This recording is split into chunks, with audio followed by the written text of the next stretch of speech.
Hi everyone! Welcome to today's LACNETS webinar, Restringing the Beads of Our Own Story with Michael Eselun. I'm Lindsay Judovine, the Director of Communications for LACNETS, and this is... I'm Lisa Yen. I'm the Program Director for LACNETS. Before we get started today, I'd like to take a second to thank Rich at TVP Live for making today's webinar and high-quality production possible. Thank you so much, Rich. As a reminder, we'll be having a live Q&A following Michael's presentation. And to submit your questions, non-case specific questions for today's speaker, go to www.slido.com and enter event code LACNETS. As always, here are a few tech tips for today's webinar. For your audio, be sure that the volume on your computer is turned all the way up. And also double check that the volume is unmuted on the webinar broadcast screen. And remember, you can enlarge the webinar broadcast screen by clicking the expand button in the bottom right corner. Also, this webinar video will be recorded today and posted on the LACNETS YouTube channel, where you can also find 100+ net videos. Be sure you're following us on social media to stay up to date on events and net news. You can follow us on Instagram, Twitter, Facebook, and our handle is @LACNETS. And then a quick disclaimer before I pass it off to Lisa. As a reminder, these webinars are done for educational purposes only and not substitute for medical advice. Please talk to your medical team if you have any questions or concerns about your individual care or treatment. We all have our own opinion, and these are our own opinions. They do not necessarily represent the opinions of LACNETS. And now I pass it off to Lisa to give a brief history of LACNETS and for a very special announcement. Thank you, Lindsay. LACNETS stands for the Los Angeles Carcinoid Neuroendocrine Tumor Society. Our mission is to provide education, advocacy, and support for all people impacted by this rare disease that used to be known as carcinoid, which is an old term meaning cancer-like. But we do know that neuroendocrine tumor or neuroendocrine cancer is a cancer, so you'll often hear us say neuroendocrine cancer, since we do know it is in fact a type of cancer. It's also called NET for short. While you often see Lindsay and I leading the meetings and programs, we're led by a team that includes our interim administrator and board member, Kavya Velikapudi, and board member, Donna Gavin, also the sister of LACNETS founder and executive director emeritus, Giovanna Joyce Mbesi, and also net patient advocate, Mary Dunleavy. In addition to our board of directors, we are grateful for the counsel of our advisory board. As you may already know, LACNETS was founded in 2012 by jazz musician and composer Giovanna Joyce Mbesi, who was a NET patient herself. Giovanna was diagnosed in 2005 with metastatic small bowel neuroendocrine cancer. She then pursued her MBA for the sole intent and purpose of launching a NET patient advocacy group in Los Angeles. She lived fully with her diagnosis for 14 years until sadly succumbing to her disease in November 2019, just over a year ago. On her last day on this side of heaven, Giovanna said to me with great pride that she felt her greatest legacy was founding and building LACNETS. Our NET hero left a legacy and a vision. And to this end, we have launched the Vision Initiative. We launched this initiative in November because November is a special month. We honor Giovanna on the 1-year anniversary of her passing. Also, Giovanna's birthday is November 9th, the day before World NET Cancer Awareness Day, a global initiative to spread NET awareness. And Giovanna embodies grace and gratitude with her mantra, aging is a privilege. To the general public, many people have only heard of NETs because of celebrities, such as Steve Jobs and Aretha Franklin, who sadly passed away from the disease. But our hope is to change the narrative, from associating this disease with famous people who sadly passed away from the disease, to a growing awareness of the more than 180,000 people living with the disease, and hopefully thriving with the disease. We want to support you as you learn to adapt to your new normal and help you to live richly and fully despite living with the disease. So we invite you to contribute to Giovanna's vision and help continue what she felt was her greatest legacy, LACNETS. Your gift will be matched 100% up to $50,000 if you contribute by December 31st, 2020. Large or small, every gift matters and is greatly appreciated. Please consider paying it forward and help other NET patients and their loved ones. We also invite you to share the word and spread the vision to your family, friends, and community. Now back to Lindsay for a very special announcement. In 2018, we created the Above and Beyond Award, awarded to a NET patient or caregiver in recognition of outstanding dedication to NET patient advocacy. Recipients of this award demonstrate an attitude of excellence, awareness, and hope for the neuroendocrine cancer community. This year, in honor of the passing of our late founder, Giovanna Joyce and Bessie, we have renamed this special award to the Giovanna Joyce and Bessie Above and Beyond Award. We are very excited to share this year's deserving recipient, who actually thinks she is here to share her patient story. I'll now pass it back to Lisa to announce the 2020 recipient. And this year, the recipient of our 2020 Giovanna Joyce and Bessie Above and Beyond Award is a very special person, a dear friend of LACNETS and of our founder, Giovanna Joyce and Bessie. The recipient is Mary Dunleavy.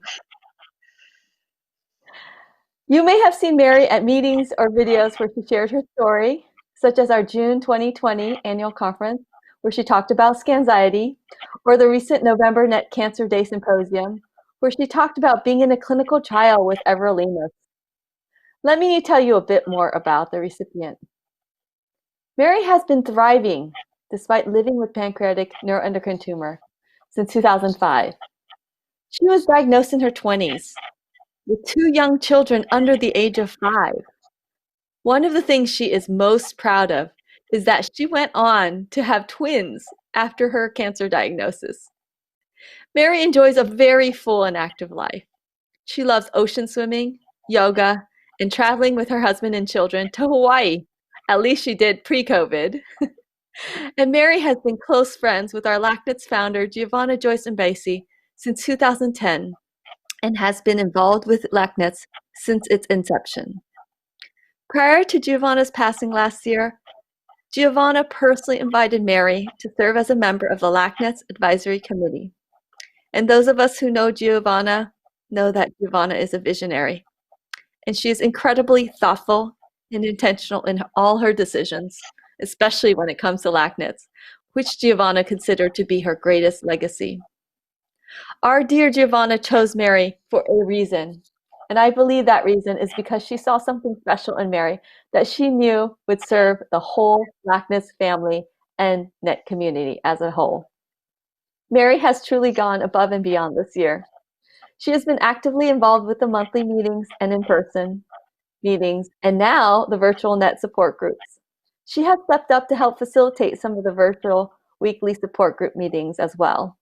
She serves as a NET Connect mentor since the launch of the program 2 years ago and has connected with many newly diagnosed NET patients or those who have had questions about her experience, such as her experience with everolimus, which she has been taking for 8 years since the clinical trial, or Creon, which has been taken since her Whipple surgery 15 years ago. Those who have had the fortune to connect with her have been encouraged and inspired by her story, as I know we have. This year, in Mary's work with the LACNETS Advisory Committee, she has been an integral part of our LACNETS Vision Initiative, recently launched in honor of Giovanna Joyce and Bessie, in hopes of carrying on her vision of empowering NET patients and caregivers by providing a healing exchange of educational resources and emotional support so we may learn to live richly and fully. And Mary encompasses that vision. Mary recently joined the LACNETS board and brings not only the patient perspective, but also her background in medical and sales training. We are fortunate to have her leadership and guidance. Those who have seen or met Mary at meetings or seen videos of her sharing her story know that she's an incredibly warm, kind, and empathetic person. These are traits she shares with our late founder, Giovanna Joyce and Bessie. And like Giovanna, she has a passion for helping those dealing with this difficult diagnosis and for making this journey just a little bit easier. Mary is an inspiration to us all, and we are delighted to award her the 2020 Giovanna, Joyce, and Basie Above and Beyond Award. Mary, you're welcome to say a few words. Wow. This is quite a surprise, and as you can imagine, an incredible honor to be chosen for an award that has Giovanna's name in the title is very touching, and I feel truly honored and inspired to keep helping the community in any way that I can. Giovanna not being here has been an incredibly huge absence for all of us. So being able to step up and do anything, knowing that she would have done the same, makes me very inspired. So I'm so touched to receive this award, and from two amazing people. Thank you, Lisa, and thank you, Lindsay. And I will carry on the torch. Thank you. Congratulations, Mary. Congratulations. Thank you so much. In 2018, the first LACNETS Above and Beyond Award was awarded to NET patient Beth DeBlaise.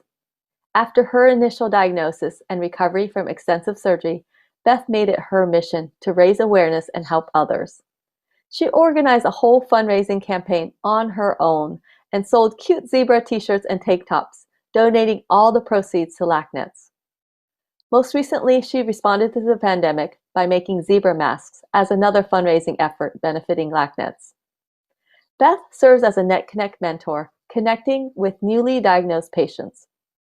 Along with fellow NET patient and NetConnect mentor Brent Curry, she's made hilarious how to join Zoom for LACNETS virtual meetings and how to watch a live LACNETS webinar videos that are really fun to watch. If you need a good laugh, I recommend checking out those videos on our YouTube channel. We've invited Beth to share her story today. It's a story that we hope will inspire and encourage you.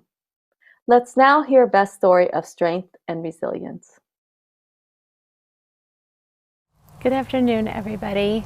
For those of you who don't know me, I'm Beth Wilbanks DeBlaise, and I'm very grateful to be here today to share my story with you. I know that during this time of year, the holiday season can be challenging for many of us. It brings up a lot of emotions that we are all feeling, some challenging and some happy. So when I was thinking of how I wanted to share with you today, I thought of some words of wisdom from a dear friend named Giovanna and Basie. Giovanna had said, our stories communicate a lot of the emotion that each of us as patients are going through. That each one of us is contributing to the experience that we are all having, and that each of our stories make a difference. In honor of my friend and that beautiful moment, I have titled my story today, A Shared Experience. I often think of one of my favorite quotes by Maya Angelou. I have many favorite quotes because she's amazing, but this one I want to share today. We delight in the beauty of the butterfly, but rarely admit the changes it has to go through to achieve that beauty. When we experience life-changing events, it happens instantly. But the moments that we choose to create after can last us a lifetime.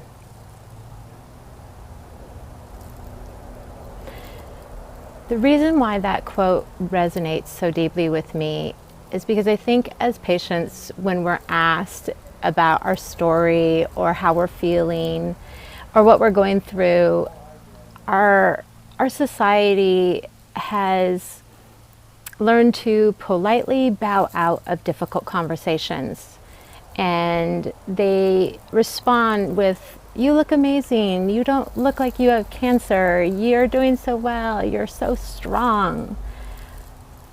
Yet, we hear those things often, and sometimes we need those things. We need to hear them. But we often don't share why or what made us strong, or no one ever asks us what made us strong. But it is in our struggles that we find our strength, a place where we can gain a profound and necessary awareness. I am the youngest of 5 siblings.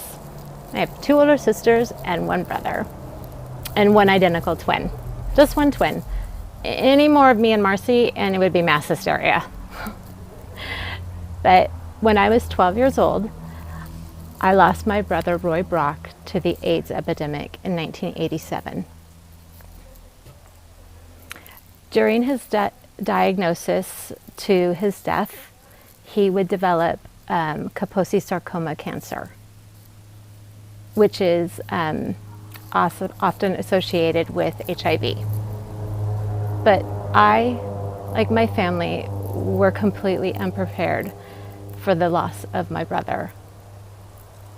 And not only his loss and death, but the stigma and fear that accompanied it in the climate of those times. So my way of coping was to stay small, to stay hidden, to not talk about my brother. And I stayed there for a long time. From my awareness, my choices came from a place of fear. And what I did was I diminished him. I had known people for years and years, professionally, personally, and some of them never even knew I had had a brother.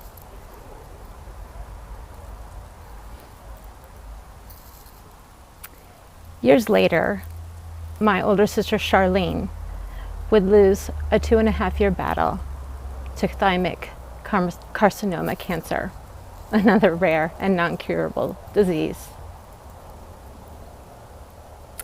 6 weeks after her funeral, I would receive a phone call from a doctor at City of Hope giving me the results of a biopsy. He informed me that I had stage 4 neuroendocrine cancer. And in that instant, my life changed again. But yet, all I could think of in that moment were not questions of what to ask him, what I should do, where I should go. All I could think about in that moment was, how was I going to tell my parents? How was I going to tell them, after they had just buried their 2nd child, that I had been diagnosed with a rare and non-curable disease? How was I going to tell my children? As I stood in my parents' kitchen, trying to work up the nerve to tell them, the words came out, and it seemed like the silence would last forever until my father slowly approached me. My mother followed. He wrapped me in his arms and told me, "Don't worry, babe. We're going to take care of this. We're going to take care of you."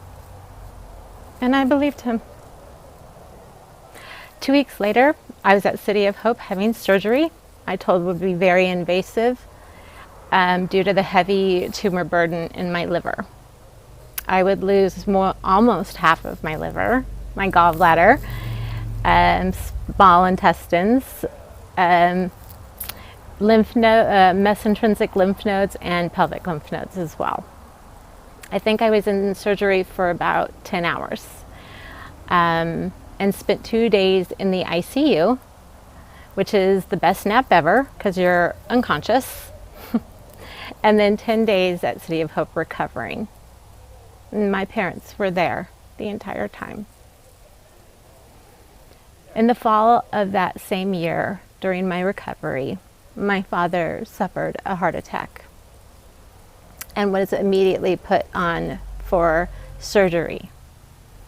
My twin sister and I went to pre-op to see if we could see him before he went into surgery, and because we're the babies, and Marcy told Dad that if anything happened to him, she was going to have to hurt me. My dad immediately burst out laughing and then immediately burst into reprimanding not to make him laugh. That was my dad. A week after his surgery, I would lose him unexpectedly to complications. In that instant, there are no words for where I was in that moment. But I can tell you now what I have chosen to do with the moments since. I decided, after being a licensed esthetician with a career spanning over 20 years, to go back to school and gain a certification specializing in aesthetic oncology so that I could treat patients at hospitals for skin therapy. So I designed and developed a program at City of Hope, where I was a patient, to do aesthetic therapies on fellow cancer patients. And I realized during that time that the healing connection that I made with these people was such a gift to me. It was healing in ways that I never knew I could heal and grow. I also decided to become more engaged in advocacy and patient support and patient education, and I decided to design a t-shirt and sweatshirt with the zebra logo to raise awareness for rare diseases, knowing that my brother and my sister and myself had all been diagnosed with rare diseases. It was a wonderful time, and it brought me lots of joy, and I'm very grateful for Giovanna and her beautiful presence and light that brought even more joy to my life. After realizing these things, and this last year, with everything we've been going through as patients and as a culture and society, I feel a profound connection to all of you. And I'm grateful for that. I'm grateful for how much work and effort Lindsay and Lisa have put into continuing Gio's vision. I see it every day. I see it grow. I see it in you. I see it in your stories. Pain and tragedies are just springboards for us to create a profound awareness within ourselves.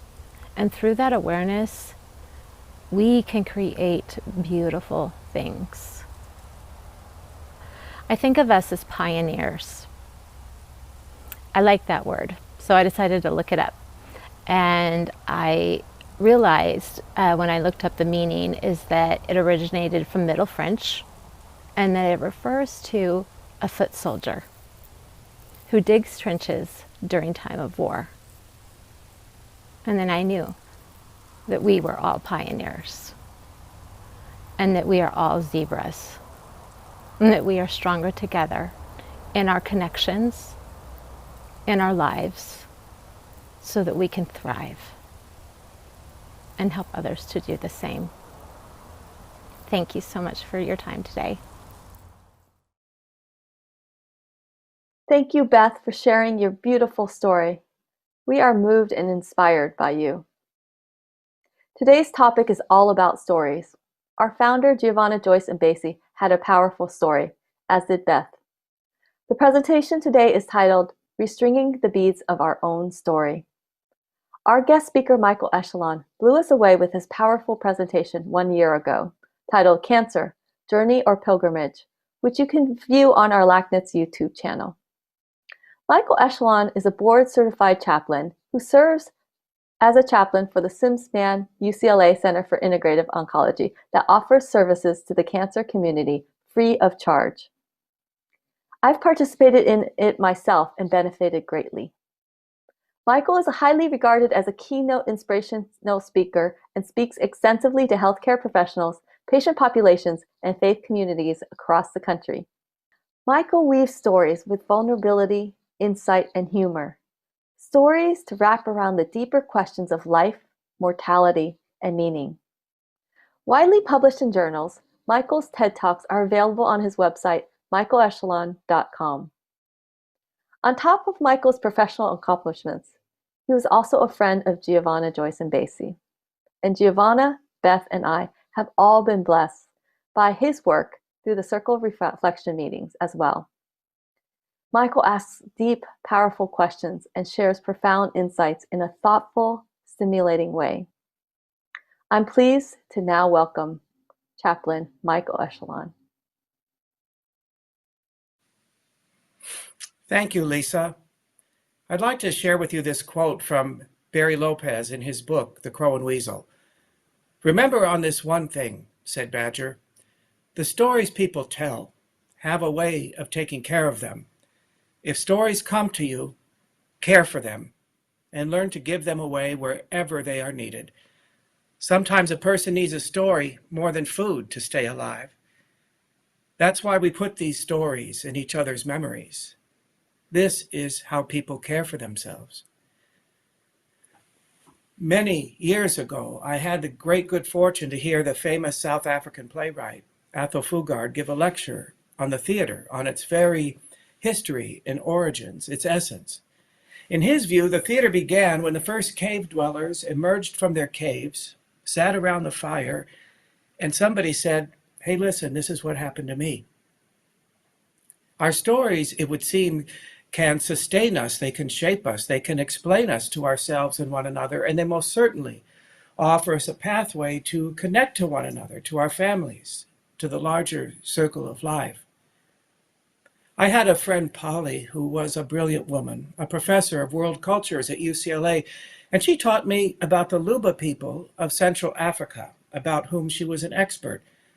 The Luba would document their stories through intricate beadwork, creating these elaborate artifacts known as lukasas, or sometimes stringing beads in an intentional way into a necklace.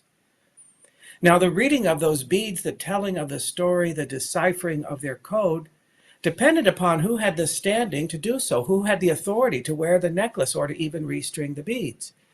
And the meaning of those stories was fluid, changeable over time, not only dependent upon the arrangement of the beads and who was doing the telling, but the time and place in which the story's told.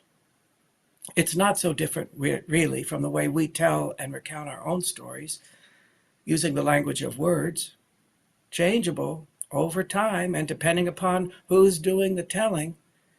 Still, I'm struck by the ingenuity of this, the creativity in creating an object in a way that a word can never really be. But the thing is, Polly would also draw a distinction between history and memory. History, she would say, has to do with documentation and interpretation, while memory, on the other hand, comes from far deeper places. It's fluid, spotty, sometimes even out of control. I'm fascinated by that distinction. A few years back, I was excited to see a screening of a play produced by the National Theatre in London called The Audience, starring Helen Mirren. The play depicts a series of meetings between the Queen of England and any one of the dozen or so prime ministers who have served during her 60-plus-year reign. Those meetings are historical fact. They do indeed take place every week religiously, like clockwork. Intensely private affairs, both parties agree not to breathe a word of what's spoken, not even to their spouses. As a part of the screening, the playwright Peter Morgan gave a little interview in which he was asked if the play is true or not. Well, he draws a distinction between fact and truth. Is the play factually accurate? No. Is it true? That's another story. He likes to think so. I think we're all old enough to realize that truth can be a slippery business. What's true for one is not necessarily true for the other. What was true for me at 30 isn't true for me any longer. And does it really matter which truth resonates with us at this very moment in time. While our stories may sustain us, they can also haunt us. But either way, they also provide the opportunity, maybe even the invitation, to make some spiritual sense of our lives, deciding what it all means. How do our stories intersect with our deeper beliefs about any kind of larger truth or reality? Does God exist? Does life go on after this one? How does prayer work? Why must we suffer? Even though the clarity that intersection might offer might be as fleeting and changeable as the arrangement of beads on a necklace. Sometimes our stories might just serve as a kind of signpost to see us through a particularly challenging time. Norma, in her 70s, has ovarian cancer, and she was telling me, Michael, I get a lot of strength from watching the movie of my own life play in my head. She drew her strength from the very challenges she herself had faced. By slight contrast, many years ago, I worked for a hospice, and I had a patient, Harold, who was in his mid-80s and had suffered a quite debilitating stroke. Every week, I visited Harold. Every week, it was the same thing. He would recount the same 5 or 6 stories over and over again in this closed-loop kind of tape, reliving each moment as he told it in rapid-fire succession. And then I met the most beautiful woman in the world, and we fell in love, and we got married, and we were so happy. And then she got sick, and she died. And the Germans, they were shooting at me, and they shot my buddy right in front of my face. And so it went for an hour, or for ever long I would sit there. If I tried to interrupt Harold's loop and ask him a question, say, Harold, how did you meet your wife anyway? What? What was that? He would be startled as if awakened from a trance. He would answer me, but he would go right back to the comfort of his chant. 80 plus years of life had all been refined and distilled down to 5 or 6 stories, 5 or 6 beads on his necklace. Who would we be without our stories? Sometimes, though, as Polly cautions, I wonder how many of us confuse our own stories, our own memories with history, thinking perhaps they are the whole story, they're the total truth, and they're neatly tucked in the past. That likewise, even the characters who populate our own biographies, the very morals and lessons we took from our own journey are somehow fixed and unchanging.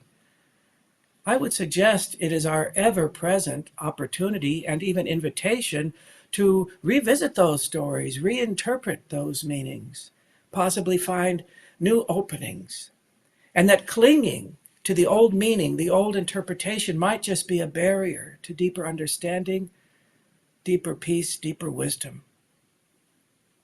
Albert is in his mid-50s and knows he's dying from pancreatic cancer. He's had a very stormy relationship with his adult daughter, Denise. It seems Albert and Denise have very differing versions of the truth about just what kind of father he was.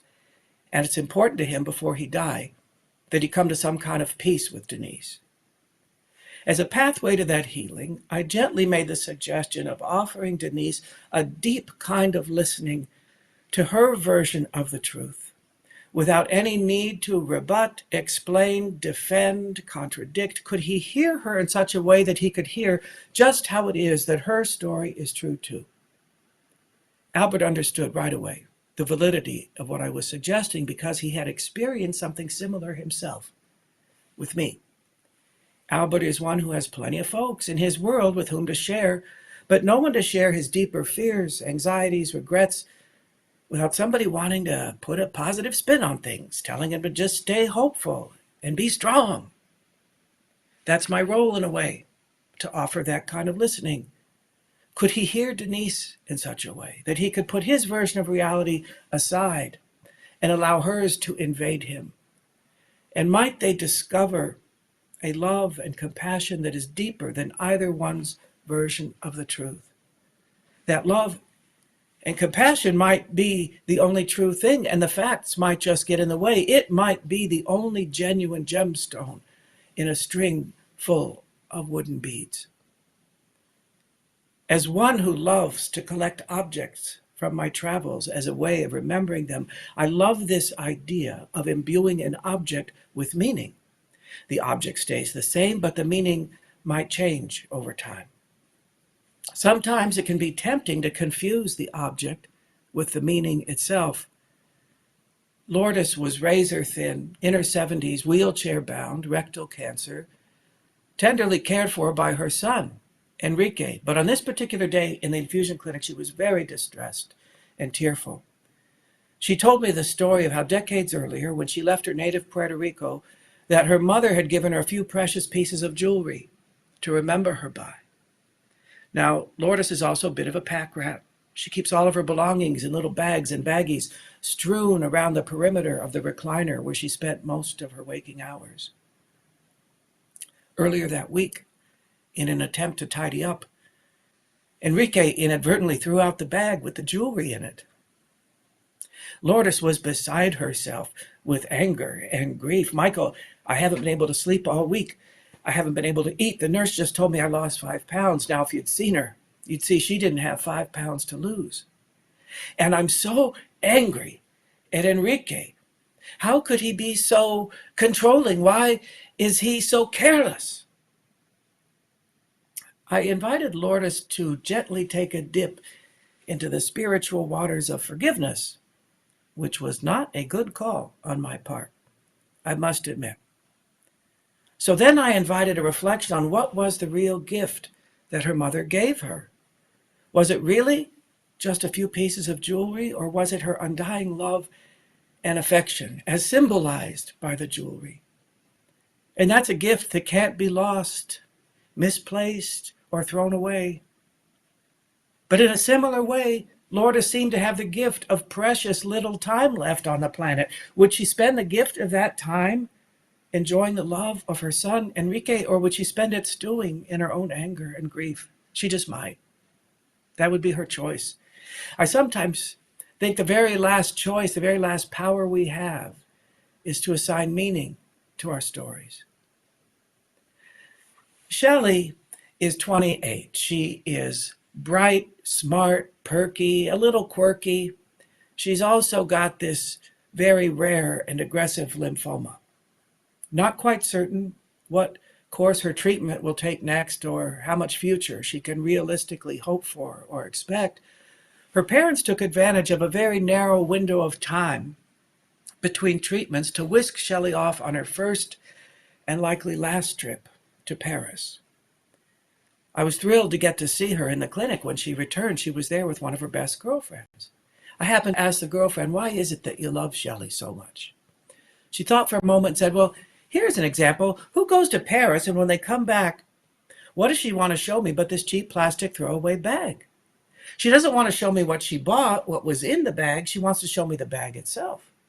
Because the bag reminds her of this particular afternoon in Paris, shopping with her parents, and the color of the shop, and the smells of the shop, and the sounds of the street musician wafting in from the sidewalk outside the shop, and the way the sunlight looked on the buildings across the street from the shop." That bag was a container, not for an object, not for a history, but for a memory. I have my own story about a container that likewise serves as a kind of talisman, opening the door to deeper levels of meaning, love, acceptance, maybe even magic, that in the end have nothing to do with the container itself. In September 1962, I was about to begin the 3rd grade at Signal Hill School in Long Beach. I needed a brand new lunchbox and thermos to start off the school just right. Although why we ever bothered with those thermoses, I don't know. It seems like they always broke by the 2nd week of school. You dropped the lunchbox once and that thermos would be a goner. Well, the fashionable lunchbox of choice that year for little boys was one that was covered in images of nuclear-powered submarines. After all, this is the height of the Cold War, Cuban Missile Crisis, all of that. The thermos, I remember, had photographic images of sailors peering through the periscope as if the cylindrical thermos were the periscope. I simply had to have that lunchbox. Not because I loved submarines so much or was even remotely interested, but because of internalized homophobia. I didn't know what gay or homosexual was. I didn't know there was anybody else like me. I only knew I was a sissy. I knew I was different from other little boys, and I thought those sailors on the side of that thermos were kind of cute, I must say. That lunchbox would be my insurance policy, proof that I was indeed like the other little boys. So my mom, bless her heart, drove me all over Long Beach looking for that damn lunchbox. We must have hit every supermarket and drugstore within a 10-mile radius. No luck. So I brown bagged it for the first few weeks of school, and Mom said she'd go out shopping, looking again when she had a chance. I came home from school one day. Mom said she'd been out shopping. Still had no luck with the submarine, so she picked out something else for me. Uh-oh. Left to her own devices, she picked out Walt Disney's Wonderful World of Color lunchbox with this big old image of Ludwig von friggin' Drake on it. Ludwig was Donald Duck's eccentric uncle, a mad scientist, a professor. There he is, riding the Matterhorn on the front of the lunchbox. My heart just sank.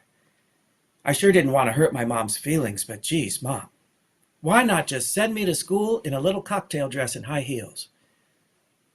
You can be sure I lost that lunchbox in pretty short order. I don't know what happened to it, Mom. Maybe somebody took it on the school bus. 39 years later, September again, 2001, my mom was diagnosed with lung cancer. There was that awful, agonizing wait for biopsy results to stage the tumor and plan a course of treatment, all the while playing out every possible scenario in our minds. I took a couple days off of work to go spend some time with her. She lived up on the Central Coast while we all endured the wait. Just to get her out of the house, I took her out to lunch. We drove up the coast to the next town north of Morro Bay where she lived, Cayucas. Among my fondest childhood memories of my mom were just such outings, just she and I going out to lunch, doing a little shopping. Despite being enshrouded in all of this fear and anxiety, there was a definite layer of sweetness to that particular jaunt. Well, in Cayucas, there's one of these mini antique malls, maybe a dozen or so antique and collectible vendors stuffed into this musty old storefront. We went in to poke around just to kill time. Both of us were really walking around in a daze. I'd hear my mom cry out, "Oh, honey, come look. My grandmother had a sugar bowl just like this one." All these little touchstones to the past, teeny little beads on her necklace. I made my way up the stairs, and at the top of the stairs, there was a vendor who specialized in vintage lunchboxes. And what do you know? There on the top shelf was my submarine lunchbox. But get this, it had my name painted on it. Mike. You cannot imagine my astonishment. I called out to my mom, "Mom, come up here. You're never going to believe this." Well, she had long forgotten the Lunchbox Story, so I filled her in. We had a big belly laugh over that. And then she said, "Well, you got to get it, aren't you? You're going to buy it. You have to." I said, "Mom, it's $50. What am I going to do with a rusty old lunchbox? I sure have better things to do with my money than that. Maybe it's enough to know that we found it at last. And that it's here." When I got home, I told my husband, Scott, about our magical find, and he was so upset with me for not having bought the lunchbox. Scott always wants what's best for me. Always. So he took it upon himself to call our good friend Gail, who knows everything about antiques and collectibles. Gail gets on the phone, makes a few calls, finds that vendor up in Cayucas, and they bought me the lunchbox and had it sent home as a surprise.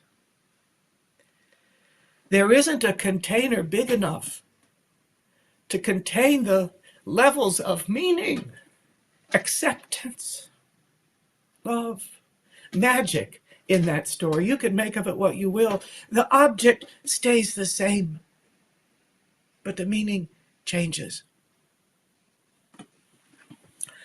Sometimes I think we get so attached to the meaning we might make from one particular chapter of our story that we base our interpretation of all subsequent chapters on that one particular meaning, only to discover the pain of having to reinterpret that chapter because life demands it. My grandmother Barbara, my dad's mom, was one tough cookie, fiercely strong, independent, hard-working, no nonsense. Her standard reply to the greeting, "How are you?" was, "I'm just as mean as usual." She lived well into her 90s and would say she had no regrets. What's more, she had never been wrong about anything, not even once. And she meant it. A couple years before she died, she suffered a quite debilitating stroke, which robbed her of the ability to drive and to go to work, as she had done every day at the Long Beach Bakery, the family business. Well, this presented quite a spiritual crisis for my grandmother. "Sonny," she said, "I discovered years ago the meaning of life. The purpose of life is to produce. But now I can't produce anything. So I don't understand why God's keeping me alive. Why can't I just die?" Maybe you got it wrong, Graham. Maybe that wasn't it after all. That would have been too painful to consider. That would have meant her whole life had been built on an erroneous conclusion. As Polly taught me about the Luba people, the one who has the standing to read the beads is the one who has that authority to do so. So I would ask, who has the authority to tell our own stories, to own them, if you will? Do we alone own them, or do we sometimes give that power away to the opinion and interpretation of others? I imagine we all have those people in our lives who are all too happy at any given moment to tell us exactly what sense we should make of our lives, what it all means, and how we should feel about it. What about giving away our power to the values of the larger culture? As one who looks almost daily at the theme of success in life, both in my own life and certainly in the lives of the patients I walk beside, I will tell you that is one challenging bead to interpret, unencumbered by the values of the larger culture that we've all been force-fed about just what a successful life looks like. What about ideas about health, healing, wellness? Are we limited to the images we see on magazine covers or ideas we hear from the medical establishment? Do you suppose it's possible to inhabit a dying, cancer-ridden body and still claim a sense of wellness, even of healing? I believe so. I've seen it. But what about the reverse? Anna, a beautiful young woman, 30 years old, cured of Hodgkin's lymphoma, given the all clear by her doctor, "Go, live your life, be well."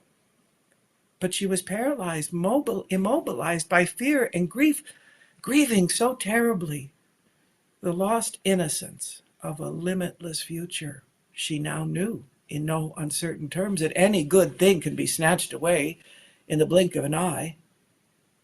Once more, she was convinced that no one would ever love her now. No man would ever love her because she's damaged goods. Well, her interpretation, her reading of that cancer bead would be very different from how her oncologist would have interpreted that very same bead. From what I observed, holding on and getting attached to one particular meaning can really trip us up. It can intensify our suffering. I would suggest it can even stunt our spiritual growth, particularly when we add matters of faith to the mix. Doug was a great guy, a student of life, an ardent spiritual explorer. I think you might describe his theology best as sort of New Age. For Doug, his core spiritual value was that of forgiveness. Everything came down to that for him. So when he was diagnosed with colon cancer, he was convinced he got cancer because he'd never really forgiven his ex-wife, Tracy. They married when they were quite young, got divorced not long afterward, and though they'd been divorced for years, he confessed, "I've never really let go of my anger at her for her betrayal of me." So this became his spiritual quest. His life depended on it, forgiving Tracy. He read books and engaged in forgiveness exercises and listened to tapes of lectures, and until the final test, "Michael, I've decided what I'm going to do. I'm going to call Tracy, and I'm going to tell her from that deepest place in my heart, I forgive you." Well, I guess Tracy didn't realize she'd been in trouble all these years. She had moved on, was living a different story. But she did tell Doug she was glad he'd found some peace, and she wished him well. But when his oncologist told him that his recent scans revealed that he was in complete remission, well, he had all the proof he needed. It was because of forgiveness. He would tell anyone who would listen with the passion of a zealot. That is until the cancer came back. It can be a dangerous and cruel business, attaching ourselves to any particular meaning and seeing it as fixed. In the early 90s, there was a big economic recession that hit Los Angeles. I was a self-employed designer at the time, and my business fell off to zero. I needed to do something quick. As a survival strategy, I took the CBEST test, I got an emergency teaching credential, and I was hired to be a substitute school teacher for Inglewood City Schools. This was a few weeks after the Rodney King uprisings in Los Angeles. It seemed like a good idea at the time. But soon enough, I discovered I did not have the constitution to face those schools every day. And so on my off days, I volunteered at Project Angel Food, delivering home-cooked meals to homebound people with AIDS. This were the peak years of the AIDS crisis.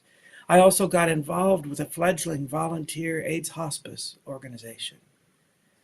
But at the time, I felt like the loser of the world. No one could convince me otherwise. I assiduously avoided friends who might call me and dared to ask the unthinkable question, so what are you doing these days? What's more, I was convinced that God had dispensed all the components necessary to live a successful life to everyone else except me, firmly attached to that idea. And yet now, when I look back on that point in time, I see it as the pivot point that made this part of my life possible. And this career of chaplaincy that I love so much, though it took so many years to materialize. So am I to look back on that time now and call it a blessing? Hurting so badly that I wanted to die. Success and failure, it can be hard to tell sometimes which is which. Paul was a great guy, late 50s, early 60s, esophageal cancer. He was telling me how much he had adored his dad, whom he had nurtured through his own recent death with prostate cancer over the last year. I asked him why he adored his dad so much. He said, I don't really know why, I just always adored him. He wasn't around that much. He was in the Merchant Marine. You see, Michael, when I was 11, my mom died, and my sister and I were sent to live with our grandparents. And when I think about it, those were the happiest years of my childhood. It turns out Paul's adult daughter and her 2 kids have had to move back in with him and his wife. You see, sometimes we get so myopic in our vision, so lost in our story, that we lose sight of the patterns that might be unfolding, maybe even across the generations. His eyes filled with tears when he said, I never really thought about it. Those kids are the same age my sister and I were when we went to live with our grandparents. Gee, I sure hope they come to think about this as one of the best times of their childhood. How can I make that happen? You see, sometimes if we just take a step back and get a larger perspective, we might be open to different layers of meaning and magic, revisiting a bead that we might have been wearing around our neck for decades, but never really looked at it. A career or so before the design thing, I was a professional dancer. In 1975, the Broadway musical A Chorus Line opened in New York City. I had never wanted anything so much as I wanted that show, to be a part of that. And that's without even having seen it. That's just listening to the cast album over and over again in my teeny little apartment. Hey, those were my stories too, and I wanted to be a part of the telling. Well, in January 1976, Michael Bennett, the director, creator, choreographer of the piece, came out to LA to hold open auditions for an LA company and for national tours. The audition went on for 2 days. It was held at the old Aquarius Theater up on Sunset. Every dancer in Los Angeles was there. Everyone who thought they were a dancer was there. Though I was broke, I went out and bought new dance clothes just for the audition. Hey, this was my big break, right? Well, I danced and I sang and I danced and I sang and I danced and I sang again, and I survived cut after cut after cut until toward the end of the second day, with maybe a dozen or so guys left on the line on the stage, Michael Bennett said, "Okay, guys, we're going to hand out scripts now and ask you to read for parts." Oh my God, this dream might really come true. But just a minute. Michael and Jim, would you step forward, please? And with that, his co-choreographer, Bob Avian, jumped up on the stage, came over to me and said, "Michael, you sing and dance beautifully. I'm sorry. There's just no part for you in the show."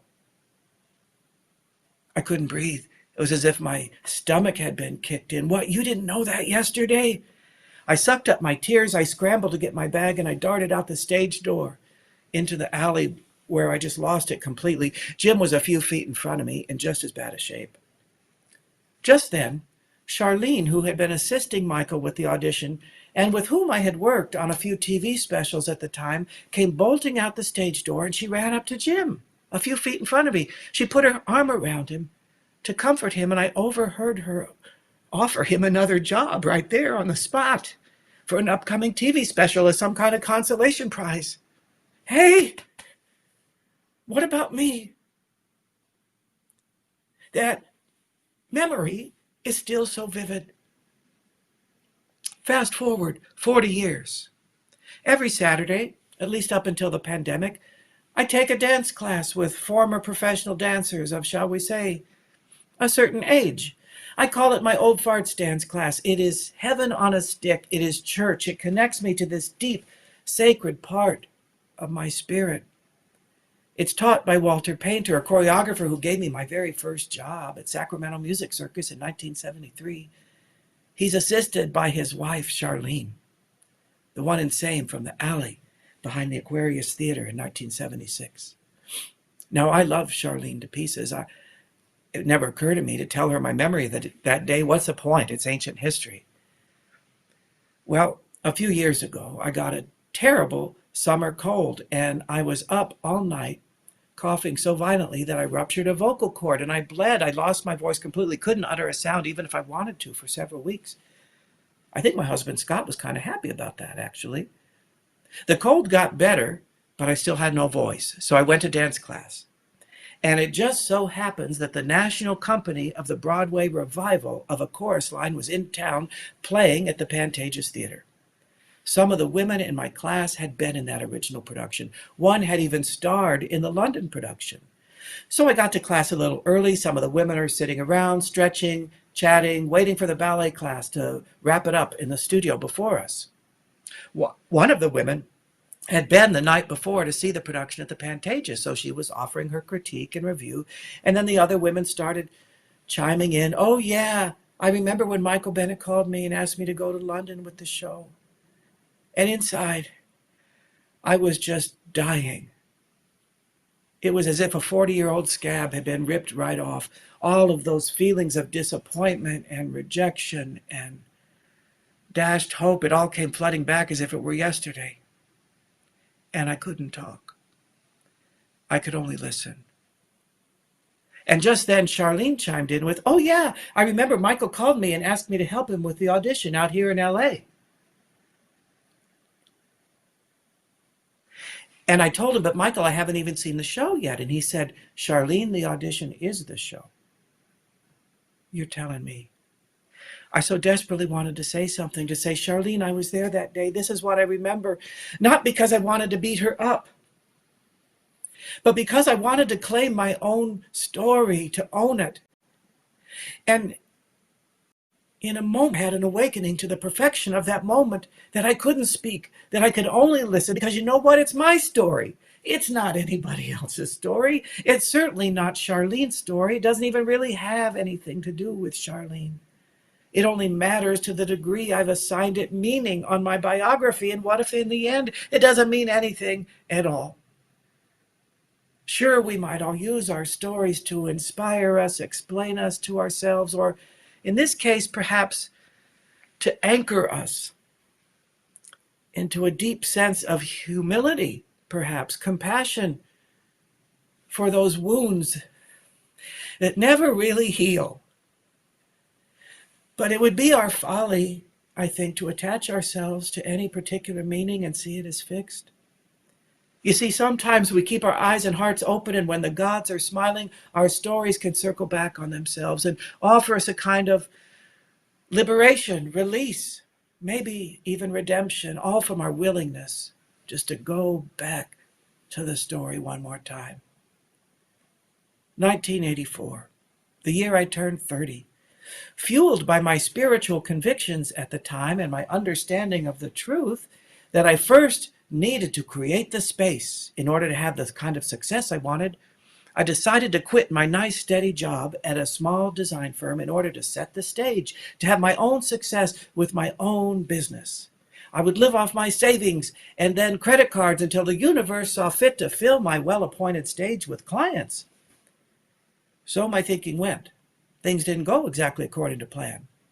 While I eventually made a go of it, had a nice successful business for many years, those first few years were rough. I do not exaggerate to say they rocked me to my very core.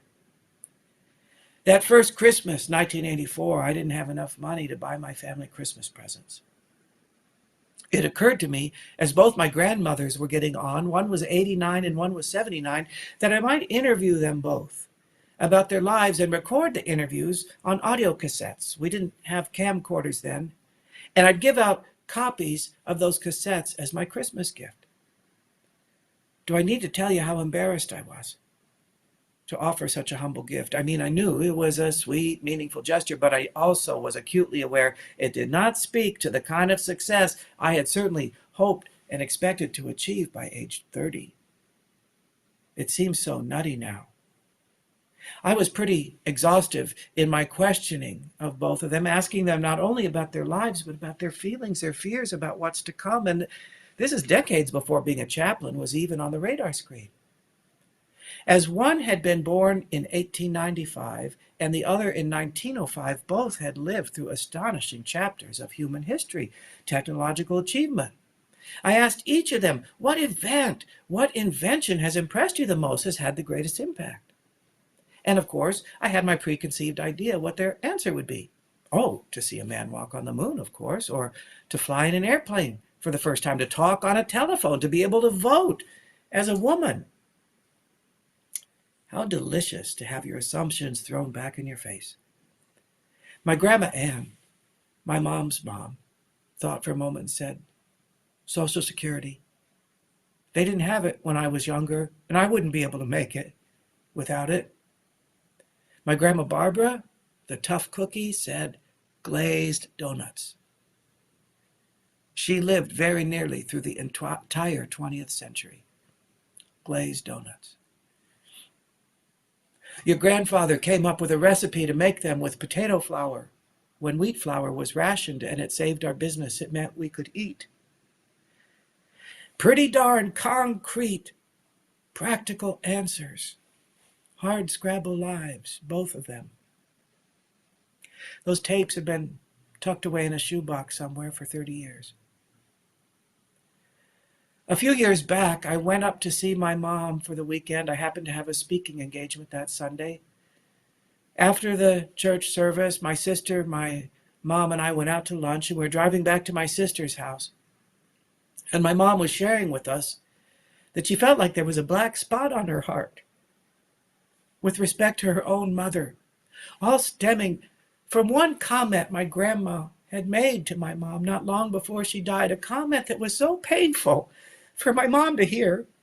It made her question whether her mother ever really loved her or not. No matter how she turned it over and over again in her head, she could not let it go. I hadn't thought about those tapes in years, and I suddenly thought, Mom's got to hear that tape. I didn't know why. I didn't know what information was there for her, but I knew she had to hear it. She had to hear it soon. And so then I was suddenly obsessed. How quickly can I get back up here? Where's my copy of the tape? How will I play it for her when I find it? We got to my sister's house, and lo and behold, she found her copy of the cassette. She also happened to have a dusty old boombox out in the garage, so we dusted it off, brought it in the living room, plugged it in, inserted the tape, and we all sat down for a listen. The three of us staring at the boombox as if it were that campfire that Athol Fugard talked about. Just to hear my grandmother's voice for the first time in the 25 years since she had died, oh, it elicited this full body kind of sigh. And tears, of course. It was truly heart-opening, awe-inspiring to hear my long-deceased grandmother unwittingly have a conversation with her own daughter, now as a peer. My mom was actually older than my grandma was when we made that tape. I think there was profound healing for each of us on different layers and different dimensions, all from our willingness just to go back to the story. At first, my mom was offering this argumentative commentary as she listened, still a little pissed off. Oh, she's so wrong about that. We lived on Thrasher for 3 years, and then we moved to Chicago. All hung up on the facts, the history, not the memory.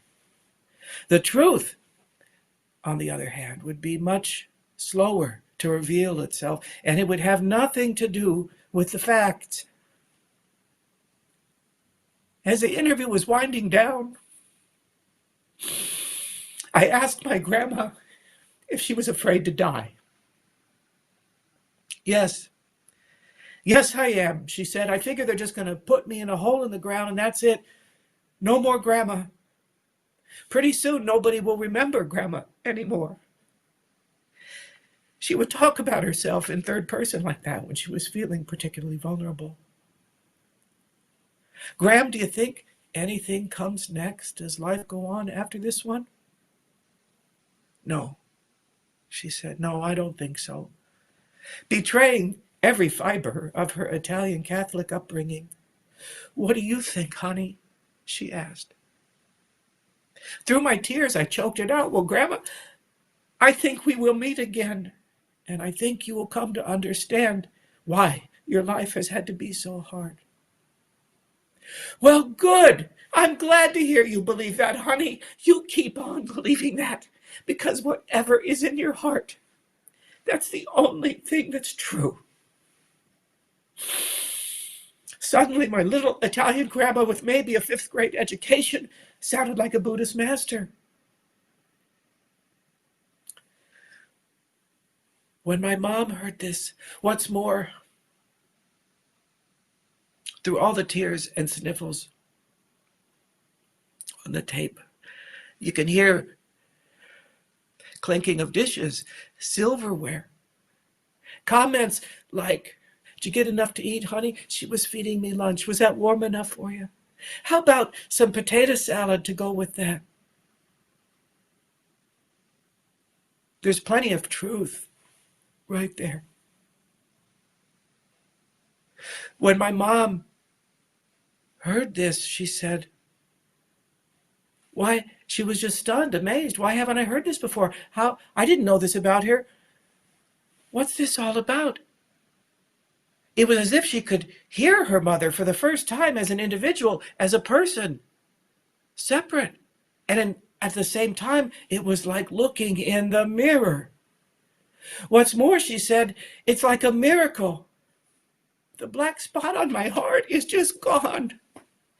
I feel free to love my mom again as I always had, ever since I was a little girl. Gee, I guess it wasn't such a bad Christmas gift after all. I was disappointed I couldn't get her a sweater. But the thing is, it was a love that seemed deeper, more expansive than one that could be narrowly defined as one between a mother and daughter. Yeah, our stories are important. They anchor us into reality like nothing else. And when we dare to go open that old book again and revisit those stories, they even have the power to reveal the very essence of love itself.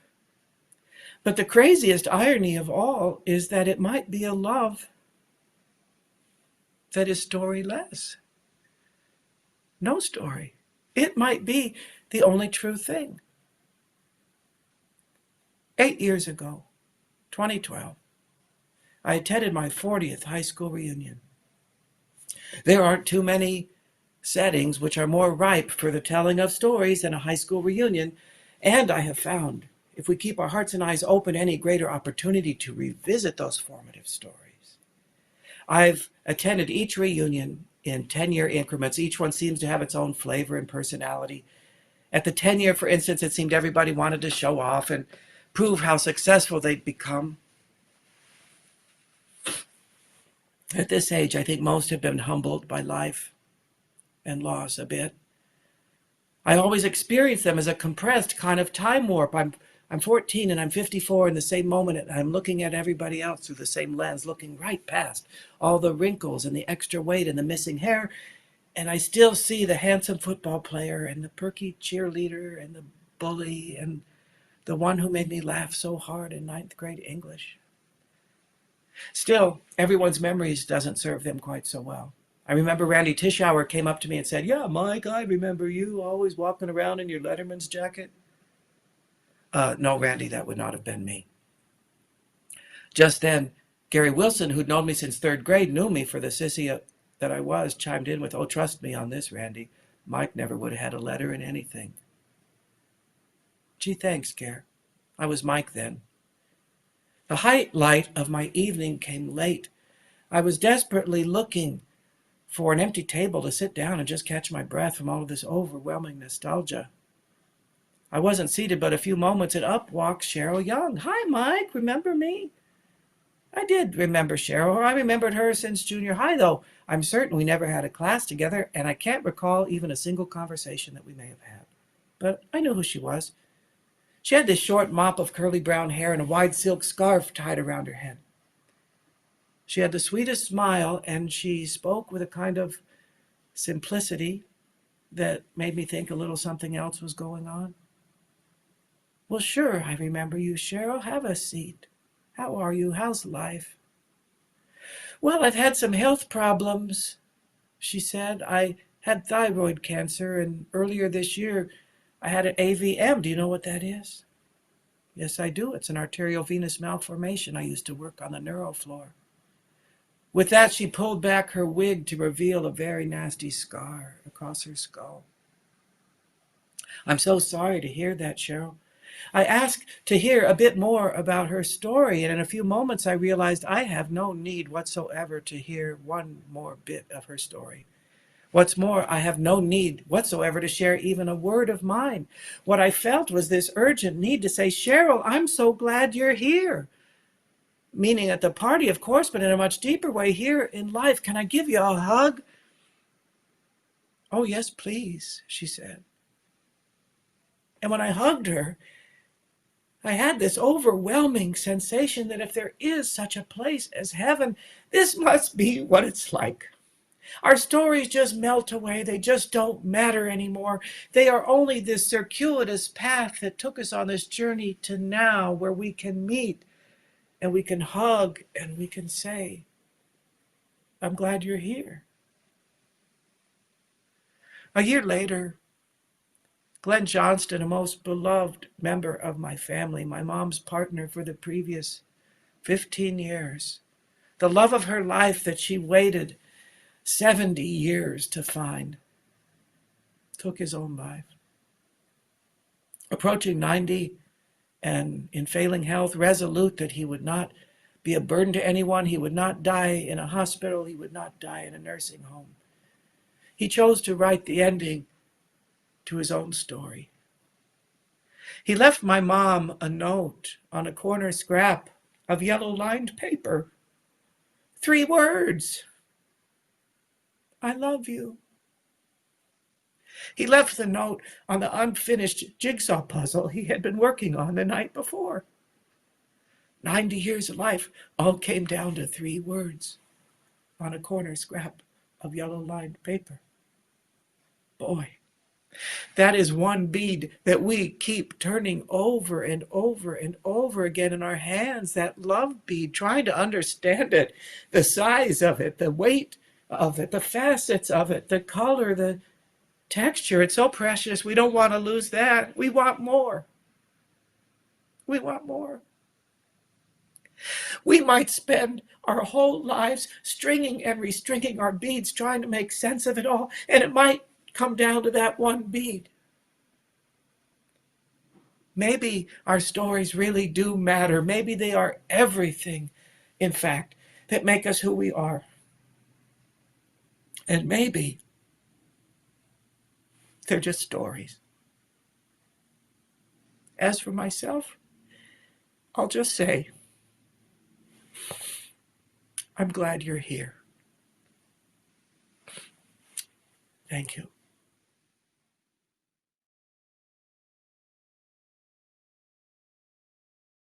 Oh, Michael, I'm glad you're here too. Thank you for that incredibly powerful presentation. I have to admit, I laughed and cried along with you, and I clapped when you pulled out that lunchbox. We just really appreciate your vulnerability and the beautiful way you tell stories, and we thank you for this opportunity to hear from you and to ask you a few questions. Sure. So the first question I'd love to start with is just something really simple. Where does your lunchbox live now? And how often do you remember this story? I have a shelf in my office that's kind of high around the perimeter of the room that has books and a few tchotchkes and artifacts, and it sits right there on the shelf, and I see it every day when I leave the office, and I'm beyond grateful that I have it as a touchstone. Yeah. That is such an incredible story. And also, how was your name on it? That is incredible. I have no idea. That's the miracle of the whole thing. Yeah. What an incredible story. You know, as you know, it's really hard for cancer patients, right, to figure out the truth of the story. You talked about truth in the beginning, and I know the whole talk was about finding that. But what are some ways that you might suggest for us to help find the truth in our own stories? Well, the first thing that comes to mind is give up the idea that we know what it is or even can know what it is. Can we just look at the story and come back to it with a kind of humility and saying, maybe that wasn't it after all, like I was sort of wanted to invite my grandmother to do, to say, maybe you didn't have it right after all these years, but she couldn't have gone there. But can we nurture that willingness to say, we catch ourselves being so pissed off at a friend or a boss or somebody that steps on our toes. And I mean, just it's compassion. It's trying to put yourself in another person's shoes and revisit the story and see something from another person's perspective. There are times I'm embarrassed to admit I'm an angry driver, and there's times I'm trying to get out of the parking structure at the hospital. I'm a little pissed off that somebody's taking too much time, and I'm just about ready to lay on my horn. I don't know what they just found out at the doctor's office. Take a breath. What are they thinking? How does it affect me? And be willing to be wrong. I think I understand the truth at this point, but 5 years from now, I'm going to say, what on earth was I thinking? Mm-hmm. Yeah, and I love how you say to revisit it, because that can change.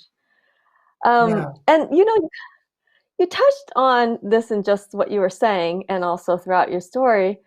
There's a lot of forgiveness, right, that perhaps we need to find. And in your experience, right, talking to so many cancer patients and family members, in what ways do you think we might need to find forgiveness? I know it's individual for each person.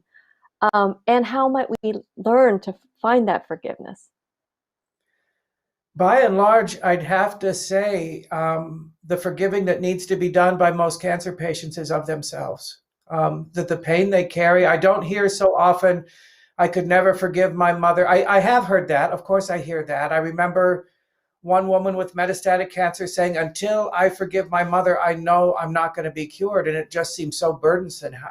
How could you put yourself through that and put that on your shoulders to say, my my health depends on this, but far more often it's forgiveness for my missteps, that I betrayed my wife, that I had an abortion, that whatever the thing is, it's so unforgivable, and particularly when that gets mixed up with issues of faith. I've spoken to very religious people who just believe that God is, if not punishing them, can't forgive them for what they've done.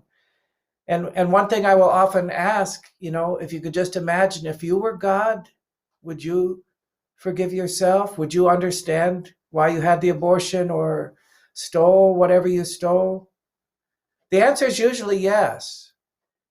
And my response to that is, if you could forgive yourself, and if God exists, wouldn't God have to be at least as generous, at least as loving, at least as compassionate as you are? Forgiveness of self is a lifelong journey for so many of us, myself included. Mm-hmm. And how do you, in that journey, and I know it's process, what are some strategies might you suggest, or some ways that we could even take those first steps? One thing is not taking it all so personally. And I know that sounds crazy. 25 years ago, I went to a therapist and I was struggling so much with anger toward my dad. And every week I would want to enlist her outrage at, you wouldn't believe what he did this week kind of thing. And she would sit there calmly, and it says, he sounds like Albert just being Albert. Why do you take him so personally? And at first I thought, well, how do you not take your dad personally? But I understand the truth of it. People are just being people, myself included. This is what I do.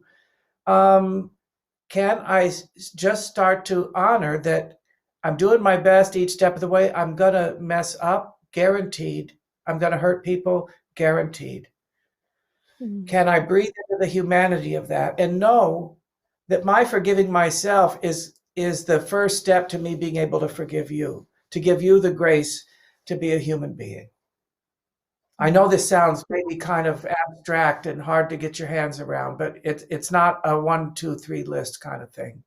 Mm-hmm. Mm-hmm. It sounds like a practice of letting go. It is that. We're talking. Mm-hmm. Yeah. Yeah, like you were mentioning, not assigning meaning sometimes, right? And just learning to let go of that.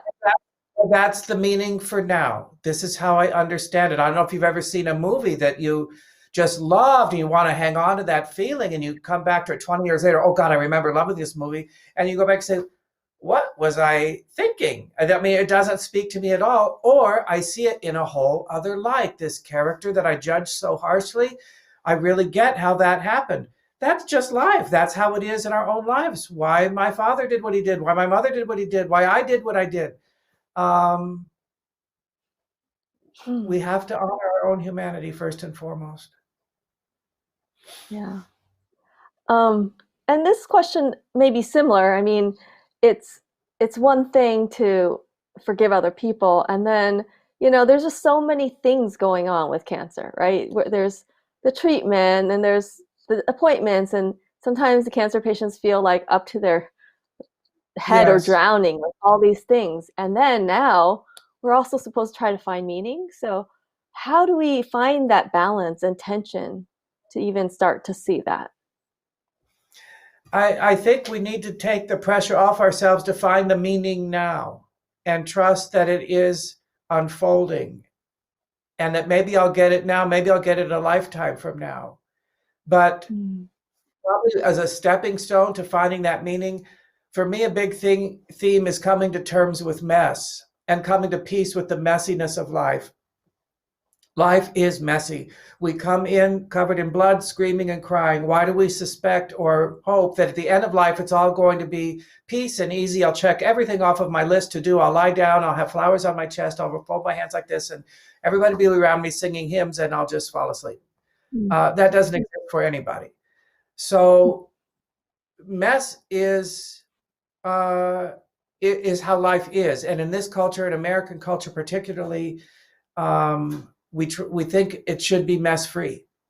And so when I'm feeling like I'm overcome by the mess of my life, I'm drowning in it, there's no way I can find meaning in this. I'm just trying to get to the next breath.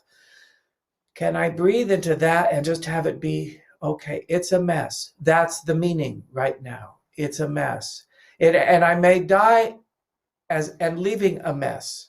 Can it be okay? Can I trust that most of the meaning in life comes upon review, looking back on it. We don't often get it when we're in this very moment right now, unfortunately, but that's part of being a human being too. Yeah, I love that. I love that it doesn't have to be now, and it's really okay to be messy. Yeah. The other thing that was really powerful that you were talking about was having that power, right, to give the meaning. So really, it's so common to feel powerless, right, with everything being taken and our lives being turned upside down. So how do we hold on to that power when we feel powerless?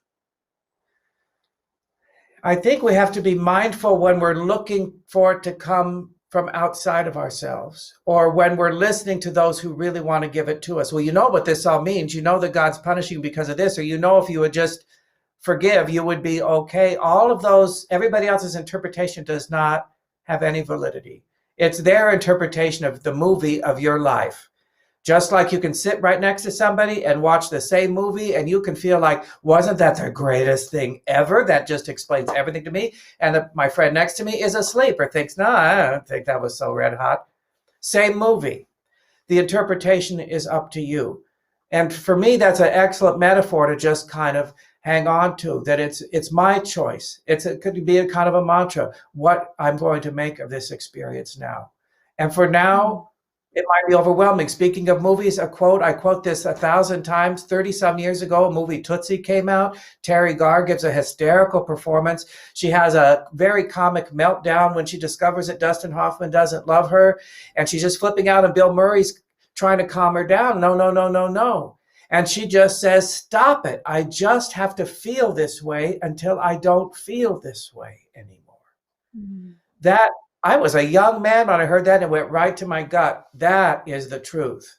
I have to feel this way until I don't feel this way anymore.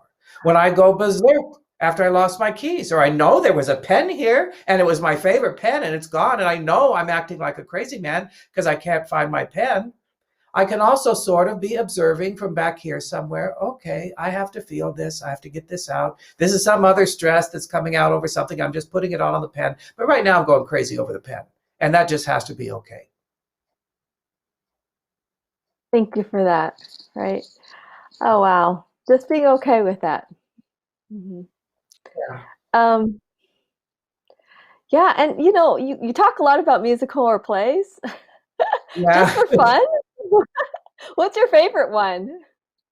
Oh, that's an unfair question.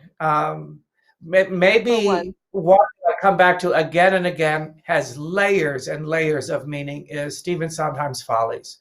It's a bunch of Ziegfeld Follies girls, or Ziegfeld-like Follies girls, who come back to a theater in the 1970s where they performed before it's being torn down as a reunion, revisiting their ghosts, their old dreams, what they were thinking when they were here, what they wanted, where they are now. It is a haunting, beautiful piece. And I get something out of it every time I see it or listen to it. Yeah. And the theater and stories, I mean, we all learn from other people's stories too. Oh, yep. I learn from my patients. I feel like they give me infinitely more than I give them. Just the willingness to share, this is what happened to me. It all gets back to telling the story by the fire again. And hearing yourself tell it, you honor it in a way that when you think you're carrying it, oh, I think I know what that story was about. But having somebody listen to you and witness it and receive it, it gets into your DNA in a different way, I think, with each telling. So you're saying it's really important for us to tell our stories if we can. You bet. And find one person to listen every now and then. Yeah. So how can we find that person? Or write them down, because I realize everybody doesn't have that person. who's willing. Write them down and read them aloud to yourself. It will be, or even record them and listen to them back. It's something about getting it out.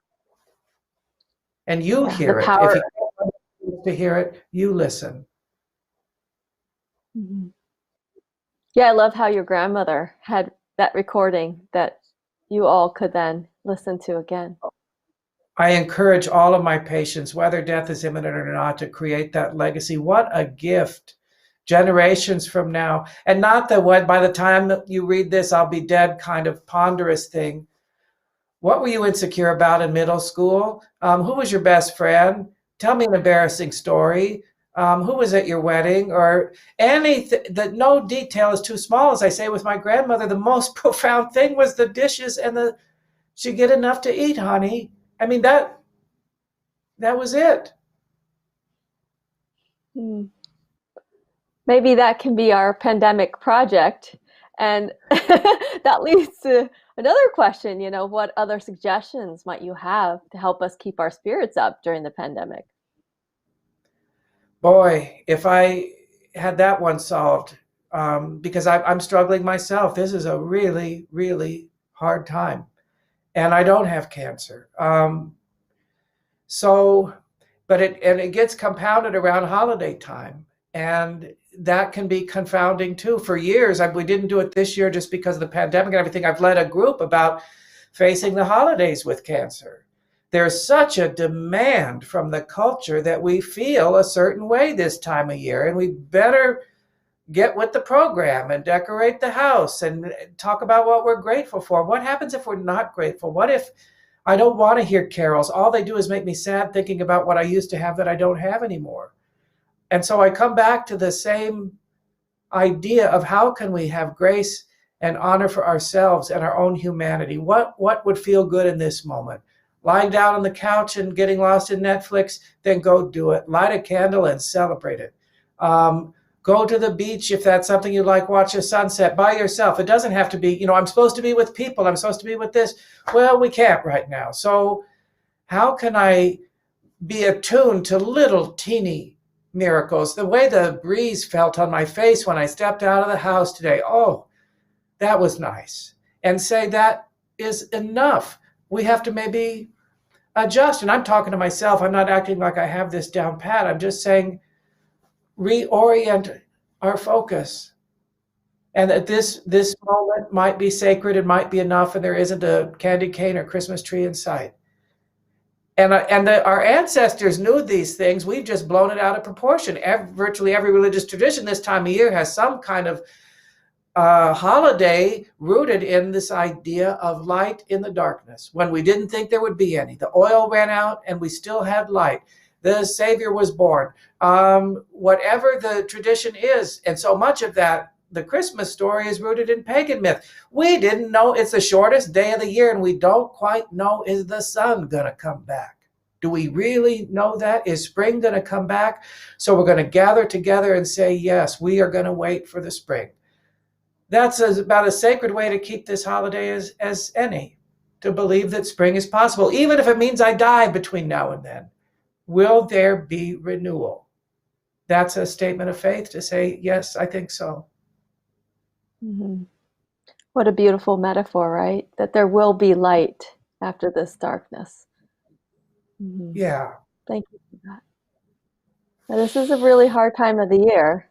And so those suggestions are helpful, right? Just to do the simple things, to find the simple joys, and it doesn't have to be big. Right. Mm-hmm. And perhaps, finding those opportunities to tell our stories, even if it's writing it down or recording it.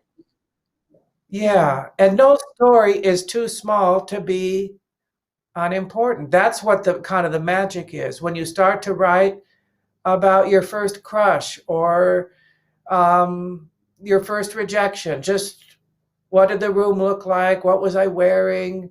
What did it feel like? I thought nobody would ever love me again. Just put it down. No, don't even have to read it to anybody else if you don't want to. Yeah, I'm just getting my story out. And when you remember the detail or embellish it as you will. Again, memory and history aren't the same thing, but that's what resonates with you now. That's what you take from the story now. That's what the movie means now when you watch it. When you watched It's a Wonderful Life when we were kids, we didn't get half of what the beautiful message of that movie is. Every year I see it, I go, oh, now, it's the same story, but we just bring a different awareness to it. I love that. No story is too small. Yeah. So maybe we start small. Start small. At this time, we have to. We just have to. Because life won't let us do anything. Yeah, very true. And so, some of us like to read other people's stories or hear, like you were talking about movies. And I know that you have books and poems that you often will read and suggest. So for those of us who are taking this time to contemplate, and other than telling our own stories, but taking in other people's, or just looking for some contemplation or inspiration, what might you recommend? Well, I love, love, love the poetry of Mary Oliver. I just don't think you can go wrong with her. And she deals so much with themes of using the imagery of nature with themes about life and death and renewal. I love the poetry of David Whyte. He's an Irish poet. That's Whyte. Likewise, very rich. John O'Donoghue, another Irish poet I love. I love the book Tattoos on the Heart by Father Greg Boyle, who started Homeboy Industries in East LA.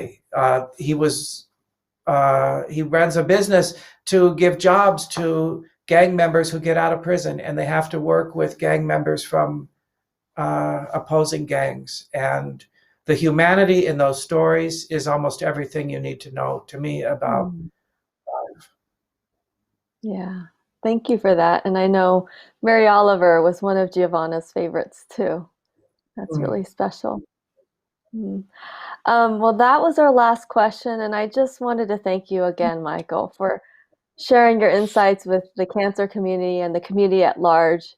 It feels especially appropriate and helpful during this time of the year and during this crazy year in general, to hear from you, to be inspired, to be reminded, all those little pearls that you gave us, just tell our stories, to start small, to be okay, and that we will be okay too, that there will be light and there will be meaning.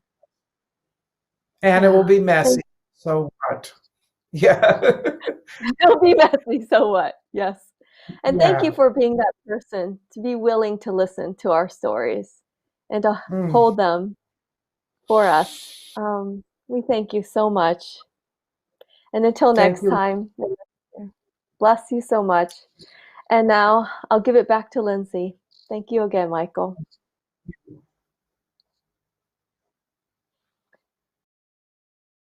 Thank you, Lisa. As a reminder, be sure you're following LACNETS on social media. We have Facebook, Twitter, and Instagram. Stay up to date on upcoming webinars and net news. Today's webinar, it was recorded, so you can view it on our YouTube channel shortly after the live broadcast. Now I'm going to pass it off to Lisa to close us out and say goodbye. Thank you, Lindsay. We're excited to share that we've lined up several speakers already in 2021, so please save the dates. In January, we have author and speaker Kim Hammer. In February, we have net dietitian Tara Wyan, who will be joining us from across the pond from the UK to discuss nutrition and neuroendocrine cancer. And in March, we have net expert Dr. Del Pasan, who will be talking about some novel agents. We had the novel imaging agent Copper-64 that was recently FDA approved, and also the novel Alpha PRRT agent that Dr. Del Pasan has been working on. In January, we have speaker and author Kim Hammer, who will present on how to ask for, accept, and get the help you need. I heard Kim speak years ago, and her talk has stayed with me ever since. She has some special insights from her experiencing from losing her own husband to lung cancer. So whether you're living with NETs alone or you're supported by a family, this webinar is for you. If you know someone living with any kind of cancer, this webinar is for you. If you've ever uttered the words, "Please let me know if there's anything I can do to help," this webinar is for you. 2020 has been quite the year, and despite living through a pandemic and with cancer, we are surviving, and perhaps even thriving, because we're stronger together. LACNETS offers many programs and resources, including our weekly NET support groups, our monthly NET caregiver support group, our NET Vitals, which is a downloadable patient-physician communication tool to help you prepare for your medical appointments. And we also have health coaching that's available to NET patients or caregivers.